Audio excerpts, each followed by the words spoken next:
They laughed at him the moment he stood up. In a courtroom filled with polished suits and quiet power, a young black teenager stepped forward and said, "Good morning, Your Honor. I am the attorney." The judge didn't hide his disbelief. Neither did the lawyers. Some smiled, some whispered. One question hung heavy in the air. Who let him in here? An hour later, that same courtroom was silent. "I will be candid," the judge said, his voice no longer sharp, no longer certain. "When you first stood before this court, I doubted you. Your age, your experience, your presence in this space. That doubt was mine, and it was wrong. That moment changed everything, because this was never just a case about land. It was about who is allowed to be heard, about how quickly a system decides who belongs and who doesn't. And once that truth surfaced, there was no turning back." Rain hammered against the stone steps of the Cook County Courthouse, turning downtown Chicago into a blur of gray reflections and impatient horns. Inside, the air was dry, heavy, and controlled, the kind of place where power spoke quietly but carried weight.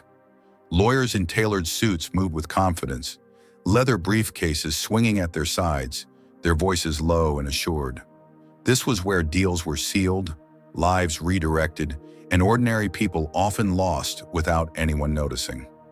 Judge Harold Whitman sat high above the courtroom, reviewing the morning docket with visible impatience.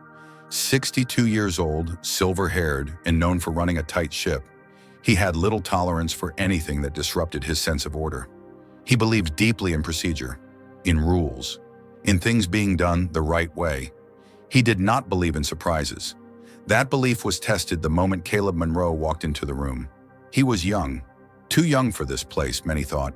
17, maybe 18 at most. Black, slim, wearing a plain blue button-down shirt that had been carefully pressed but had clearly seen better days. His shoes were clean but worn, the soles thin from years of use. Over his shoulder hung a black backpack, heavy enough to pull slightly at his posture. The murmurs started almost immediately. Is he lost? Is this a school field trip? Who let him in here? Caleb ignored them. He kept his head up, his back straight, and walked to the bench at the rear of the courtroom. Beside him sat Mrs. Eleanor Whitfield, a frail, elderly woman with trembling hands and tired eyes. She clutched her purse as if it were the last solid thing left in her life. "You okay, ma'am?" Caleb asked quietly. She nodded, though fear flickered across her face. "I trust you," she whispered, "even if no one else does." That trust weighed heavier than the backpack on his shoulders. Judge Whitman struck the gavel. Court is now in session. Case number 4172, Whitfield versus Midwest Land Development Corporation. A man in a charcoal suit stood smoothly from the front row. Richard Holloway, lead counsel for Midwest Land Development, mid-40s, white, expensive watch, the kind of confidence that came from never having his place questioned. "Ready for the defense, Your Honor," Holloway said. Judge Whitman nodded. "And counsel for the plaintiff?" For a brief moment, nothing happened. Then Caleb stood. The sound of his chair scraping the floor seemed unnaturally loud. He walked forward, every step echoing through the courtroom. Conversations stopped. Heads turned. Judge Whitman looked up, irritation already forming. Caleb reached the podium, placed his backpack gently on the floor, and spoke clearly. "Good morning, Your Honor. My name is Caleb Monroe, and I am the legal representative for Mrs. Eleanor Whitfield." Silence fell like a dropped curtain, then soft laughter, a few incredulous scoffs. Someone whispered, not quietly enough, "This has to be a joke." Judge Whitman removed his glasses slowly and stared at Caleb, not with curiosity, with disbelief. "Young man," he said flatly, "this is a court of law, not a rehearsal room. Where is the actual attorney?" Caleb did not flinch. "I am the attorney, Your Honor." A sharper laugh came from the gallery. Judge Whitman's jaw tightened. "You expect this court to believe that a boy who looks barely old enough to vote is licensed to practice law in this state?" Before Caleb could answer, Mrs. Whitfield stood up, her voice shaking but firm. "He's my lawyer," she said, "the only one who didn't turn me away." Judge Whitman raised a hand for silence. His eyes never left Caleb. "Credentials," the judge said. "Now." Caleb knelt, unzipped his backpack, and removed a sealed folder. He handed it to the bailiff without a word. The wait felt endless. As Judge Whitman read, something shifted. His expression moved from annoyance to confusion, then to surprise. He adjusted his glasses, scanned again, slower this time. The room was utterly silent. "Well," the judge said finally, clearing his throat, "it appears Mr. Monroe is, in fact, a licensed attorney, registered with the Illinois State Bar." A ripple of disbelief spread through the courtroom. Judge Whitman looked up. "Care to explain how someone your age managed that?" Caleb met his gaze. "With respect, Your Honor, my age doesn't change the facts of this case, and my client's home doesn't become less hers because of how I look." The judge paused. "Just a beat too long." "Very well," Judge Whitman said coolly. "Proceed. But understand this, I will not lower my standards because of novelty." Caleb nodded. "I wouldn't ask you to." From the front row, Richard Holloway leaned back in his chair, a faint smirk playing at his lips. Caleb felt it then. Not fear, not doubt, but the familiar pressure he had lived with his entire life. The unspoken question hanging in the air. Does he really belong here? As he organized his papers, his mind drifted briefly to Southside Chicago, to the narrow apartment where he grew up, to his mother, Naomi Monroe, leaving before sunrise to clean offices downtown, to the nights he studied by flickering light, reading borrowed books while the city hummed outside. He remembered the looks at Lakeview Preparatory Academy, the surprise, the suspicion, the quiet distance. Being the only black student in advanced debate club. Being asked if he was on scholarship before anyone asked his name. He remembered learning early that excellence did not protect you from prejudice. It only made people question how you got there. Caleb looked up at the judge. "Your Honor," he began, his voice steady, "this case is about more than land. It's about a pattern. A corporation using influence and intimidation to force an elderly woman out of the only home she's known for 30 years. Richard Holloway rose immediately. "Objection, emotional framing." Judge Whitman raised an eyebrow but said nothing. Caleb continued. "Mrs. Whitfield's husband purchased that property in 1991. The deed is clear. The taxes were paid. The records are consistent until Midwest Land Development decided the land was suddenly valuable." He held up a document. "This," Caleb said, "is the original deed." For the first time, the murmurs didn't sound amused. Judge Whitman leaned forward slightly, and Richard Holloway's smile faded. Caleb knew this moment. He had lived for it, but he also knew something else. Winning the case would be hard. Winning their respect, that would be even harder. As the rain continued to beat against the courthouse windows, Caleb took a breath and stepped deeper into the fight, fully aware that every word he spoke would be judged twice, once for its legal merit and once for the color of the man speaking it. Before the next part begins, let me ask you something. Do you believe the courtroom had already decided Caleb didn't belong there? Before he even spoke? Yes or no? Your answers shape how this story continues. The courtroom felt different now. The quiet laughter from earlier had vanished, replaced by a tense, watchful silence. People were no longer whispering because something amusing had happened. They were whispering because something uncomfortable was unfolding. Something that forced them to confront their own assumptions. Caleb Monroe stood at the podium, documents spread before him, aware of every eye tracking his movements. He could feel it, the shift. He had their attention. But attention was fragile. One misstep, one crack in his confidence, and it would turn back into doubt. Judge Harold Whitman tapped his pen against the bench. "Mr. Monroe," he said, measured but sharp, "you may continue, but be mindful of time." Caleb nodded. "Of course, Your Honor." He turned slightly, gesturing toward the screen behind him. "I'd like to begin by addressing the documents submitted by Midwest Land Development." Richard Holloway rose slowly, adjusting his cufflinks. "Your Honor, before we proceed, I must object. This court should consider whether Mr. Monroe has the experience necessary to interpret these records accurately." The words were polite. The meaning was not. Judge Whitman glanced at Caleb. "Response?" Caleb inhaled once. "Experience doesn't determine truth, Your Honor. Evidence does." A murmur rippled through the gallery. Judge Whitman paused, then nodded. "Objection noted. Overruled." For the first time, Richard Holloway's composure faltered, just slightly. Caleb clicked the remote. A scanned deed appeared on the screen. This is the document my client's late husband received when he purchased the property in 1991. The signature, the county seal, the registration number, everything is intact. He switched slides.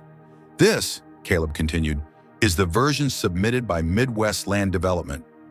The difference was subtle, too subtle for anyone untrained, but Caleb pointed anyway. Notice the signature alignment, the spacing, the pressure marks. These inconsistencies are consistent with digital alteration. Holloway scoffed. That's speculation. Caleb didn't raise his voice. He didn't rush. That would be speculation, he said calmly, if I were the only one saying it. He lifted another document. This is a report from an independent forensic analyst. Now the murmurs grew louder. Judge Whitman leaned forward, scanning the report. His brow furrowed. Holloway stood abruptly. Your Honor, with all due respect, this analysis was conducted without our presence. And that, Caleb replied evenly, is because your firm declined to participate when contacted. A beat of silence. Mrs. Whitfield clasped her hands together, tears gathering in her eyes. Judge Whitman cleared his throat. Mr. Holloway, is that accurate? Holloway hesitated, just a fraction too long. We did not see the need. Caleb seized the moment. Because you assumed no one would question you, he said, not accusatory, just factual. Because my client is elderly, because she's alone, because she doesn't look like someone who can fight back. Holloway snapped, objection, counsel is editorializing. Judge Whitman raised a hand, but his eyes stayed on Caleb. Rephrase. Caleb nodded once. The evidence shows a pattern of delay, intimidation, and document irregularities. My client was pressured repeatedly to settle for a fraction of her property's value. He turned toward Mrs. Whitfield. Ma'am, can you tell the court what happened when you refused? Her voice trembled, but she spoke. They sent letters. Then men came to my door, said I'd lose everything if I didn't sign. A hush fell. Caleb faced the bench again. Your Honor, this isn't a legal gray area. It's a power imbalance. Richard Holloway crossed his arms. Are we supposed to believe this young attorney understands corporate law better than firms that have practiced it for decades? There it was. Not about the case anymore. About him. Caleb felt the heat rise in his chest. He remembered every teacher who looked surprised when he answered correctly. Every security guard who followed him through stores. Every time he'd been asked, "Are you sure you're supposed to be here?" He steadied himself. I understand this case, Caleb said, because I understand what it means when powerful people assume silence equals consent.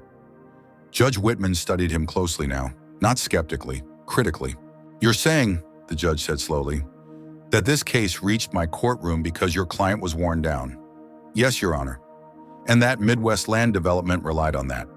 Yes, Judge Whitman exhaled through his nose. Mr. Holloway. Holloway forced a smile. This is a compelling story, but courts do not rule on stories. They rule on law. Caleb didn't miss a beat. Then let's talk law. He cited statutes, precedents, case after case where altered documentation had voided corporate claims. He answered every interruption with precision, every question with clarity. The courtroom no longer felt amused. It felt alert. Then Judge Whitman asked the question that changed everything. If the ownership is as clear as you claim, he said, why did no major firm take this case? Caleb paused. This was the moment he hadn't prepared a document for. Because, he said quietly, representing Mrs. Whitfield didn't look profitable. And because I don't look like what people expect an attorney to look like. The words landed hard. No one laughed this time. Judge Whitman leaned back, eyes narrowing, not in anger, but in thought. Holloway stood again, voice sharp. This court should not indulge accusations of bias. Caleb turned toward him. Then answer this. Why was my client offered settlements only after I filed my appearance? Holloway opened his mouth, closed it. Judge Whitman's voice cut through the tension. Enough. He rubbed his temple slowly. This court will take a brief recess to review the evidence presented. The gavel struck. As people stood, conversations exploded around the room. Some glanced at Caleb with something new. respect, others with discomfort. Mrs. Whitfield reached for his hand. "No matter what happens," she whispered, "thank you for seeing me." Caleb squeezed her hand gently. "We're not done yet." Across the room, Richard Holloway spoke urgently into his phone, and Judge Harold Whitman sat alone on the bench, staring at the documents, no longer certain that the system he trusted had been as fair as he believed. The storm outside intensified, thunder rolling low and heavy, as if the city itself sensed what was coming. Because when the court reconvened, this case would no longer be about land. It would be about truth, and whether justice was willing to recognize it, no matter who delivered it. The courtroom reconvened an hour later, but the air felt heavier than before. Judge Harold Whitman returned to the bench with a stack of documents in his hands and a look that no one could quite read. The conversations died down as he took his seat. Richard Holloway straightened his jacket, confidence carefully rebuilt. Mrs. Eleanor Whitfield clasped her hands together, whispering a quiet prayer. And Caleb Monroe stood silently at the podium, his shoulders squared, his face calm, though his heart was pounding harder than it had all morning. Judge Whitman struck the gavel. "This court is back in session." He did not look at anyone at first. Instead, he stared at the papers in front of him, as if they carried more weight than ink and signatures ever should.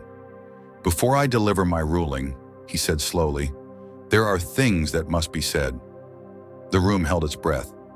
This case began as a standard property dispute. On paper, nothing unusual. He paused, then lifted his eyes and looked directly at Caleb. But it did not remain that. A faint murmur moved through the gallery. Judge Whitman turned his attention to Richard Holloway.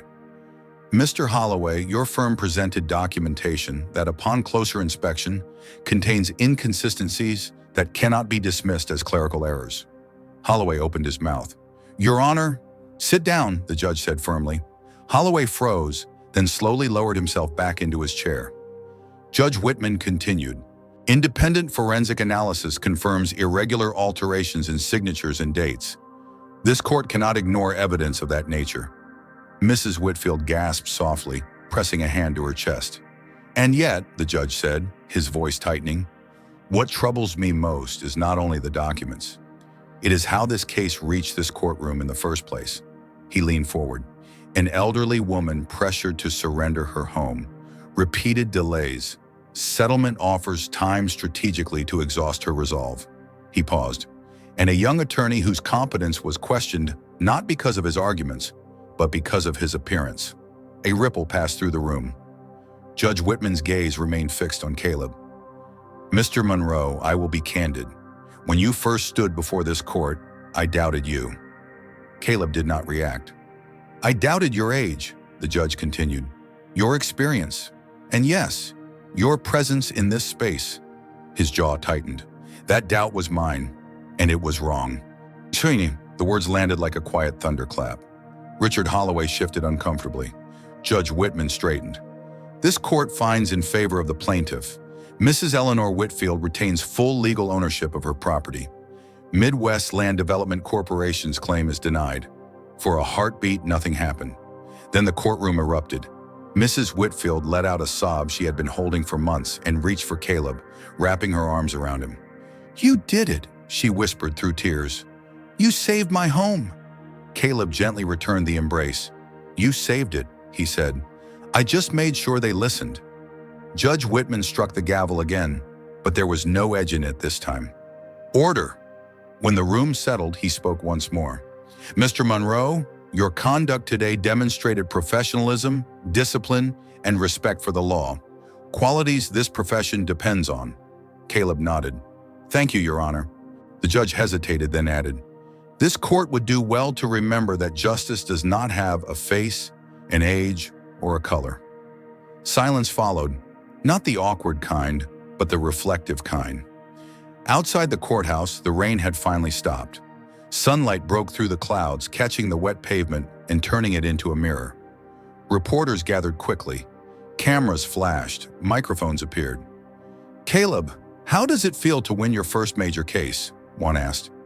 Caleb looked past the cameras toward Mrs. Whitfield, who stood nearby clutching her coat, smiling like she had been given her life back. This wasn't about winning, he said. It was about being heard. Within days, the story spread. Headlines spoke of a teenage black attorney who had taken on a powerful corporation and won. But more than that, people talked about the courtroom moment, the pause, the realization, the quiet admission of bias. Messages flooded Caleb's phone. Students, parents, young people who had been told they were out of place their entire lives. One message stood out. "I'm watching this from Detroit," it read. "I've never seen someone who looks like me stand there and not back down. Thank you." Caleb read it twice. He remembered his mother, Naomi Monroe, waiting at home. When he walked through the door that evening, she took one look at his face and knew. She didn't ask questions. She pulled him into a long, quiet hug. "I always knew," she said softly. But today, the world saw it too. Weeks later, Caleb returned to the Cook County Courthouse. Not as a defendant, not as a curiosity, but as a guest. Judge Whitman had invited him to speak at a legal mentorship program. Standing before a room filled with students of every background, Caleb spoke plainly. "I won a case," he said, "but what mattered more was what changed before the verdict. The moment people stopped asking whether I belonged and started asking whether I was right." He paused and then added, "Justice only works when we're willing to question our assumptions." Mrs. Whitfield kept her home. Midwest Land Development quietly withdrew several pending claims, and Caleb went on to build a practice dedicated to representing those who were used to being ignored. The system didn't change overnight, but a crack had formed, and through it, light was getting in. Before we close this story, let me ask you something. Did this ending give you hope that real change is possible, even inside systems that feel unfair? What do you honestly think about Caleb's journey and the way justice unfolded here? If this story moved you, comment 111 below so others know you were here. And tell us, what country are you watching from right now? If you believe stories like this matter, please share this video. Someone out there may need to hear it today.